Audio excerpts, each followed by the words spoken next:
పెన్షన్ల కోసం అర్జీలు పెట్టుకున్న అర్జీదారులకు అర్హతలున్న వారికి సత్వరమే పెన్షన్ మంజూరు చేయాలని జిల్లా కలెక్టర్ స్వప్నిల్ దినకర్ పుణ్కర్ అధికారులను ఆదేశించారు.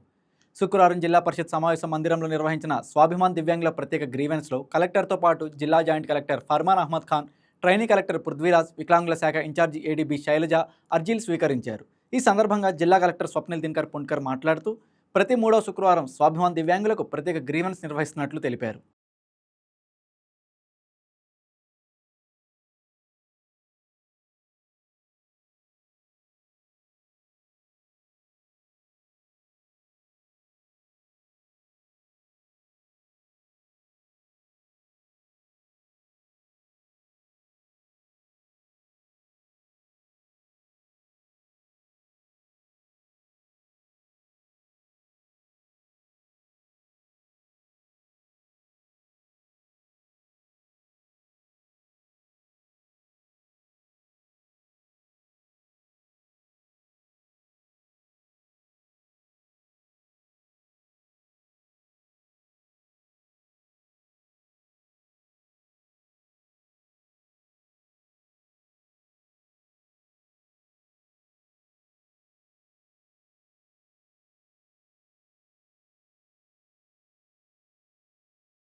ఈ వీడియో మీకు నచ్చినట్లయితే లైక్ కొట్టి షేర్ చేసి మా వైకే టీవీ ఛానల్ని సబ్స్క్రైబ్ చేయండి.